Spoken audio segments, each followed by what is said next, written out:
are back on the 0 Hour. This is your host, Richard RJ Eskow. As the trial, or I should say extradition hearing of Julian Assange proceeds in Great Britain with some shocking and surprising developments there, news about this story is breaking elsewhere as well. And the journalist on top of that joins us now. Max Blumenthal has been on the program many times before. We're always happy to talk to him, even if we don't always talk about happy subjects. And Max, for those of you who don't know, is an author. His latest book is The Management of Savagery, and his website, which he founded and co-edits, is thegrayzone.com. So first of all, Max, welcome back to the program. Good to be back. So tell us about your reporting on the Assange prosecution.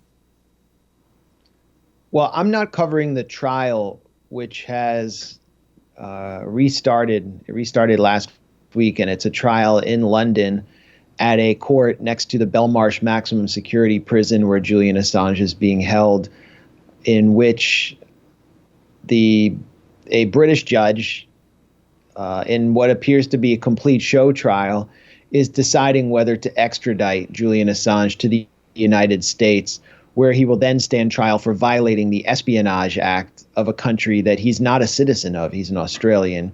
He would face 175 years in prison and be put on trial in a district in Northern Virginia where the jury is certain to consist of, military contractors, veterans, CIA, DHS, FBI personnel. That's kind of who lives there. That's why they chose to prosecute him there, under a judge who's notorious for prosecuting whistleblowers. And so that case is really significant. That trial is extremely significant. Most reporters have been kept out of the hearing, and the hearing is being conducted virtually because of the pandemic. So you have a small cast of reporters. Human rights groups were not allowed to observe the hearings, including Amnesty International. And they are just working tirelessly to convey what's taking place inside this British court in this show trial to the public. At the same time, there is a less well-known case of equal significance that should, if there were a democratic and decent legal system in the US or UK or in the West, completely complicate and probably invalidate the prosecution of Julian Assange. And that is a case that's taking place in a high court in Spain, in Madrid. And it's a case where the former CEO of a Spanish security contractor called UC Global, which was contracted through Las Vegas Sands, the casino corporation of one of Donald Trump's top donors, Sheldon Adelson, on behalf of Mike Pompeo's CIA, when Mike Pompeo was the CIA director, to spy on Julian Assange, his associates, journalists, and his legal team inside the Ecuadorian embassy in London when he was given sanctuary there. That CEO, David Morales, a former Spanish special forces soldier who founded this security firm and got this contract in Las Vegas for what he called the dark side. Alternately, he referred to it as the American client and the American friends, and it was clearly the CIA. Morales was arrested in Spain in September of 2019. He was put on trial in October for violation of attorney-client privilege, bribery, embezzlement, theft. And out of the trial in Madrid, all of these private communications inside this CIA contractor, UC Global, have come out to the public. And I've obtained a lot of those communications, text messages from Morales, testimony by protected witnesses who were his employees or his former business partner, describing his work on behalf of U.S. intelligence and describing how he violated the constitutional rights of Americans, American journalists, Americans like Pamela Anderson, who was a close friend of Julian Assange, and how his security employees would attempt to steal the diaper of a child they believed to be Julian Assange's son in order to get the DNA, how they followed Julian Assange's partner, Stella Morris, in order to connect her to him, how they plotted to poison Julian Assange. Obviously, the plot was never carried out. Plotted to kidnap him, plotted to rob members of his legal team in their offices. And these robberies, as I reported back in May, appear to have been carried out. So you have these two trials going on right now. The trial in Madrid is significant because of all of the evidence that I just explained, but because there's a precedent here. When Daniel Ellsberg was put on trial for the Pentagon Papers, he succeeded and was acquitted because of evidence that emerged that Richard Nixon had plotted to, through his cronies, invade the psychiatrist's office of the psychiatrist who was Daniel Ellsberg had been visiting, to paint Ellsberg as a lunatic or someone who was mentally ill in the media. And this invasion of privacy destroyed the prosecution. The invasion of privacy of Julian Assange and of his associates is on a much grander scale, and that's what is coming out in the Madrid trial. Now, if you're watching this and you haven't heard about this case in Madrid, it's because our media in the U.S. is not telling you about it. They're not interested in it. I mean, they're barely interested in what I consider to be the trial of the century, where the freedom of the press is on trial in London, but they're not interested in this case where Mike Pompeo and Sheldon Adelson, the top Trump donor, worked through a security contractor to spy on many Americans. This was a criminal Trump operation that has been, I mean, I've proven it through documents out of that courtroom. Other media organizations that have reported it have filled in a lot of the blanks here. And you would think this would be the perfect story for U.S. media to cover, but they're just greeting it with a giant shrug. And what's most remarkable about that, RJ, is that a number of reporters from the legacy publications, newspapers like the Washington Post and the New York Times, were themselves spied on by this apparent CIA contractor, and they have said nothing. And that to me is the most remarkable part of this saga. So that's an astonishing piece of information. Tell us a little bit, Max Blumenthal, about what that spying on reporters looked like. I do want to, of course, get back to Julian Assange, but for a moment, let's talk about that. What kind of spying did they conduct? Well, I have a piece up at the Gray Zone that includes images that I basically screenshotted from videotape that it was secretly recorded by UC Global, the CIA contractor, of meetings that Julian Assange held with reporters like Glenn Greenwald and his husband, David Miranda. Greenwald has been outspoken about how his constitutional rights were violated by the CIA, and the CIA is not allowed to spy on Americans. All this did take place on foreign soil. Lowell Bergman, who is a renowned investigative journalist who worked for the New York Times and PBS. I included a screenshot of him being patted down by a UC Global guard who, turned out to be a spy, and the video of him meeting with Assange. Lowell Bergman has said nothing about this. And then there's Ellen Nakashima, who is the top national security correspondent for the Washington Post. And she went to the embassy at a very momentous time, the Ecuadorian embassy where Assange was basically trapped. It was December 2017. And during this period, Assange and his legal team were conferring with Ecuador's Senain security services to find a way out of the embassy.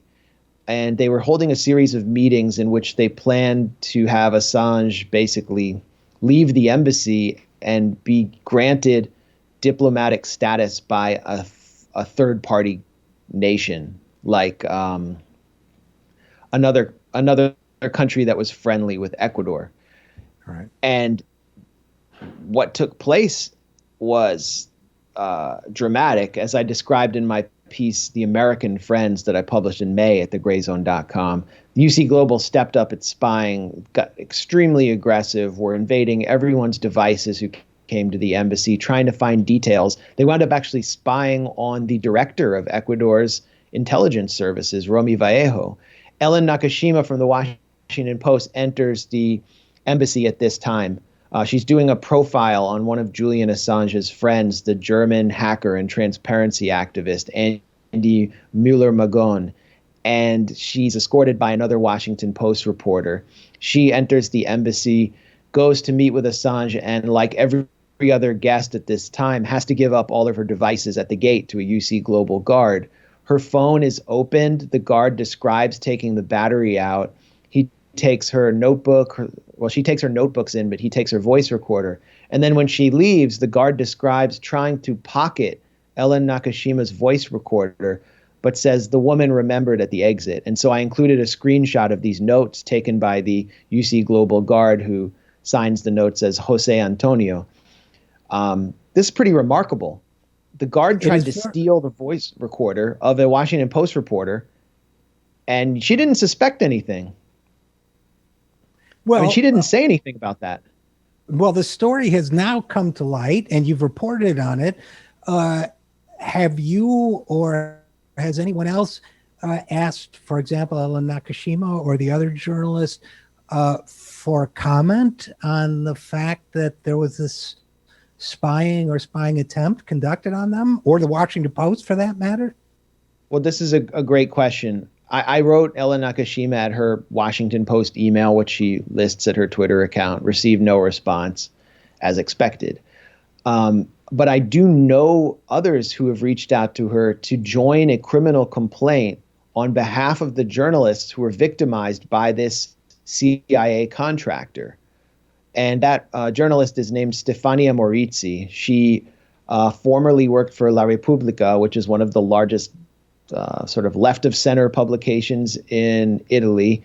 And she did more reporting on the persecution of Assange than I think any reporter I can think of. So she arrived at the embassy at this time that I just described, December 2017. And I hope I hope I said the date right. I might have said in 2019, but it was December 2017. And she had not only her phone unlocked, but the guard took, I want to get it exactly right. The guard photographed the unique international mobile equipment identity number and the SIM card number inside her phone, which is something that you do if you're trying to actually hack into a phone to get inside the phone. They searched her backpack, took USB sticks, made a very invasive search of her, and she described having communications interrupted after this point. So Stefania Morizzi is filing a criminal complaint in Spanish National Court in the next 3 weeks, and she's been searching for journalists to join her. And she's gone to all of the journalists who are spied on by this CIA contractor, Lowell Bergman, Ellen Nakashima, for example, and none of them will join her. Ellen Nakashima did not respond to her. Lowell Bergman said he was not interested. That to me is significant. I mean, why wouldn't you want to seek legal recourse against a vicious security firm working on behalf of the most powerful government in the world to steal your private information as a reporter? To me, this seems like one of the biggest attacks on a free press, along with the Assange prosecution in London, that I know of in recent times. I mean, at least that we've been able to learn about. But I feel kind of like a crazy person because no one else is screaming about it, or very few others are screaming about it. And many of the reporters who were spied on don't seem interested in doing anything about it. It does, Matt, and again, we're talking with journalist Matt Max Blumenthal about the spying that was conducted against journalists as well as Julian Assange and his defense team, and the evidence in his article about that in thegrayzone.com. It does seem it has a kind of what's that film, Invasion of the Body Snatchers quality to it, that nobody seems to be speaking up from the journalistic world. I mean, I guess I could speculate why they wouldn't, but it seems too weird to even put into words. I can't imagine why they wouldn't speak up. Can you? Well, I mean, I would be interested in your speculation before I offer mine. Sure. One would be that, as you know, journalism has gotten more and more beat dependent, source dependent, as people do less digging and more just, asking for quotes from sources. So it may be that the certain journalists care more about staying friendly with their sources. So if they know that the force behind this spying on them ultimately is the United States intelligence community, they may want to keep their mouths shut so they don't burn their bridges with the people that feed them stories and information. That would be my number one guess. What about you? Yeah, that's kind of the direction I'm going in. I mean, there are a few reasons I think mainstream media is not covering the trial of the century, right, even though it concerns their own freedom and ability to do their jobs at the level that they should be. I mean, they are certainly covering the Assange trial. I don't want to be too glib, but I wrote in this piece about how once this scandal was uncovered, this spying scandal was uncovered, WikiLeaks personnel and their allies began racing around the world trying to get major media organizations interested in it to cover it, and just how they were stonewalled in many cases. One major newspaper in particular, which I can't name, held several meetings with WikiLeaks personnel across Europe and the US, and its correspondents initially justified what the CIA did to Assange on national security grounds and said, what do you expect? That he was a threat to US national security. And so they said that's why they weren't going to report on it. When the New York Times did report on it, it was a really pathetic piece that said, well, there's no evidence that UC Global was working for U.S. intelligence, for the CIA, when there is copious evidence. I mean, it's very clear what they were doing. And I lay it out in my article. Wait a minute, let me interrupt you, Max. They were saying, in other words, that it didn't meet the high evidentiary standards that they've applied, for example, to the Russia stories. Is that exactly? Exactly. Okay, in this case, they basically are waiting for the CIA to give them a call and say, yeah, we did it. But in the case of Russiagate, you can basically speculate that Russia is going to turn off American heating systems in the winter. And, they've hacked into our voting machines with the most, barely even a scintilla of evidence, just a high confidence assessment from the CIA. So you're right. And this all ties into Russiagate. Julian Assange was considered the number one villain besides Vladimir Putin of Russiagate because why? He published through WikiLeaks the private email correspondences of Hillary Clinton and John Podesta and the DNC that were highly embarrassing. And so Julian Assange was othered. He was vilified by Democrats, and the supporters of Russiagate blamed him. Hillary Clinton explicitly blamed WikiLeaks in Russia for her defeat to the big bad orange man. So Julian Assange becomes sort of a partisan figure, hated by the Democrats. Most of the media, as we know, they're Democrats. They hate Trump. Trump browbeats them every week at the White House press pool. And so Julian Assange is just someone that he becomes an unpopular cause, even though his fate will determine theirs as reporters. So that's the other issue. And then finally, there's the cozy relationship between the Washington Post, New York Times, and the CIA. and U.S. intelligence organizations. And, that's how so many Russiagate stories are sourced, just to unnamed U.S. officials. The New York Times story on Bountygate, which turned out to be completely phony. We exposed it before anyone else did at the Gray Zone through Gareth Porter's reporting on how this was an Afghan government intelligence fabrication that was designed to disrupt negotiations between the U.S. and the Taliban for a U.S. exit from Afghanistan. It was just sourced in the New York Times through U.S. officials. Who are these U.S. officials? They're in the intelligence agencies. They're in the Pentagon. They're people that, if you want to keep doing this reporting, you want to be on their good side. I have the entry form for Ellen Nakashima of the Washington Post from the UC Global Guard at the embassy, and her company is not listed as the Washington Post. Her company is actually listed on this form as Amazon. And what is Amazon? Amazon is a company that hosts the CIA's cloud server. It's a $600 million contract with the CIA. Amazon just appointed Keith Alexander, the former director of the NSA, the National Security Agency that Edward Snowden exposed, to its board of directors. Amazon's is building a massive headquarters in Northern Virginia, right next to Langley. So I'm not saying Ellen Nakashima is getting like orders from the CIA, but just go take a browse of her Twitter timeline. It's all, stenography for U.S. intelligence. In fact, last week, she was tweeting about something called ThreatCon, and I looked into it, and it's basically a gathering of America's top current and former spooks, private spies, on a private island called Sea Island off of Georgia.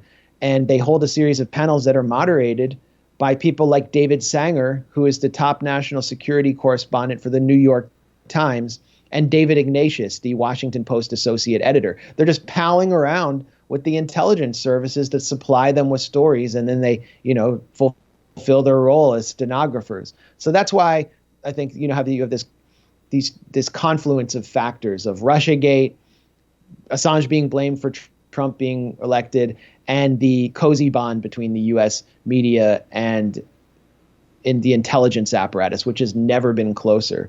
And it all comes together to basically black out the trial of the century. And a lot of it, I think, I'm trying to think of the best way to put it, but the what you called, I think, rightly, the othering of Julian Assange by the media, this notion, first of all, that he is not somehow a journalist, when what he was doing was clearly journalism, which is getting information, documents, whatever, in the broadest sense, and making those, informing the public of them, making those available to the public, is the textbook definition of journalism. So, the notion that he's not a journalist, or that he was doing it for partisan purposes, which, by the way, there's not evidence for that I can see. I mean, maybe he hated Hillary Clinton, I don't know, but you can do journalism and have a point of view, and it's still journalism. It's still a protected, or should be a protected activity. So I've had nobody make a convincing case to me that Julian Assange was not precisely what his lawyers are arguing he is, which is a journalist. Any thoughts on that?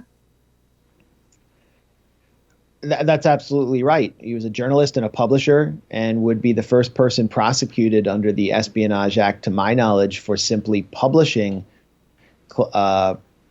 information that was previously classified. And if he is guilty of that, then the New York Times and the Washington Post and every other publication that published WikiLeaks, or published documents and material that appeared on WikiLeaks, is guilty as well. What we're witnessing is the criminalization of national security reporting. But that's an objective statement. That's clearly what's taking place in a legal sense.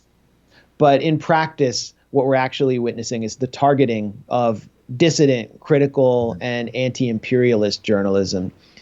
I think someone like Ellen Nakashima, who does largely the bidding of the national security state, is doesn't have much to be worried about here if Julian Assange gets thrown in a hole for 175 years. But those of us who do critical reporting on U.S. intelligence and see it as a malign force, I think we're the ones who do have something serious to worry about. But it's really the principle of the First Amendment and freedom of the press that's at stake here. And of course, any government can use this, can use the prosecution of Assange as a precedent. And like, let's not forget the point that I made up front. Julian Assange is not an American citizen. He's an Australian citizen. And so while you have a situation where Australia has basically become like the 52nd state of the U.S. after Israel, it basically is a vassal of the United States. It will not violate any of the U.S. of geopolitical or foreign policy imperatives handed down by the U.S. And so in this case, it has not advocated for its citizen, Julian Assange, and he has been left at the mercy of the United States. So this could happen to any other citizen of anyone else, of any other country in the world that's allied with the United States. And that's a really shocking precedent as well. They can just be extradited because in their own media, they published national security secrets of the U.S. You know, what comes to mind also about that, and he was a citizen of the U.S., but Edward Snowden, the fact that a U.S. Air Force forced down the airplane of another country's head of state because they believed Snowden was on board. This kind of global reach is, I agree with you, it's very frightening. And it's worth pointing out, I think, not only that Assange is not a U.S. citizen, but that the crime that he's accused of committing, which we would call journalism, but the crime he's accused of committing, he didn't do whatever he did in the United States. So he was not in the country. So there's the jurisdictional question. But so much about this case seems extraordinary and seems like a violation of legal norms that it's hard to know where to begin, and including, of course, the torture that's been going on, the brutal psychological torture that he's faced. And honestly, Max Blumenthal, I struggle sometimes to know how to even convey this story to people who just don't hear it. And, people think of themselves as good people and in many ways are, but it's like, oh yeah, but there was a rape thing and I don't like him and he had it in for Hillary. Even if all of those things were true, and I'm not saying they are, but none of which would justify what's going on now. So, but I've kind of reached, I'm struggling rhetorically or in terms of persuasion to even know how to present this to people who don't already understand how unjust it is. Do you know what I mean? Yeah, completely. And it's a struggle when the rest of the media doesn't do its job, or when it does report on Julian Assange, it's to demonize and other him, as I said. The New Yorker did a big feature on Julian Assange in 2017. They sent a reporter into the embassy and just painted him as a madman, basically, an evil madman who was working for Putin and was responsible for throwing the election to Donald Trump. And without any evidence, it was all sort of circumspect and using employing innuendo, just creating a portrait of someone who was a really villainous, malicious character. And you can, if you focus in on any individual, I'm sure you'll find flaws and find eccentricities, except for me, of course, and maybe you. But if you focus in on Julian Assange, it's really it's a mere reflection of the reporter, I think, and how the reporter views the world. And there are many things about Julian Assange that are far out in left field. He's not a mainstream figure. He's sort of he's someone who takes a very, I think many people in the U.S. might have a hard time relating to him on a personal level, but what he advances politically is a vision of transparency and democracy that I think would be very relatable to most Americans who believe in their own constitution. And that's never conveyed, nor is the level of persecution that he's faced for simply embracing those principles of transparency and anti-corruption and creating what essentially functioned as an intelligence agency for the people.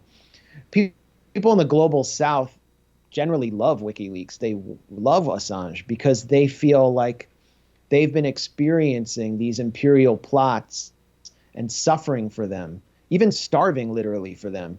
And what WikiLeaks did was reveal to the rest of the world what was happening to them. So they didn't feel like crazy conspiracists anymore when they saw the hidden hand of the United States in coups. I mean, you mentioned an airliner being taken down by the U.S. to search for Edward Snowden. It was the airliner of Evo Morales, the first indigenous president of Bolivia. And that downing of his airliner, it wasn't down, they just kind of police invaded it, was a pretext to the U.S.-backed coup last year that removed Evo Morales after he won an election. So WikiLeaks would show the details of these coup attempts and these war crimes that were committed in places like Afghanistan and Iraq. And so, of course, in the imperial court, people view him in a negative way. And the reporters who populate the offices of legacy publications like the New York Times and Washington Post are part of that culture. They represent that elite culture that despises him. And that's why I think we're seeing a blackout here. And it makes it harder for us to explain to people who don't follow alternative media or follow these issues as closely as we do. It makes it harder for us to put it into context. I mean, if the Washington Post, New York Times, and MSNBC and CNN wanted to make Assange into a hero and run some gigantic human rights campaign around him and in the name of a free press, they could do so. And I think it would have an enormous impact on his prosecution. I think it would foil his prosecution. And if they were to do that, the first thing they could and should do is focus on this trial in Madrid, which shows in very clear detail how he was persecuted and how everyone associated with him, including reporters and lawyers, had their constitutional rights and their privacy violated by a contractor for Mike Pompeo's CIA. And the only conclusion I can draw from that trial and your reporting on it, Max Blumenthal, is that, we have a media establishment that hates Trump, democracy dies in darkness and all that. But apparently their aversion to Trump is not as great as their affinity for the national security apparatus of this country, or they report things differently. I can't draw any other conclusion than that. Or that they hate Trump because of the damage he's done in their view to the national security state that they so revere. I mean, look at the heroes they've chosen instead of Julian Assange.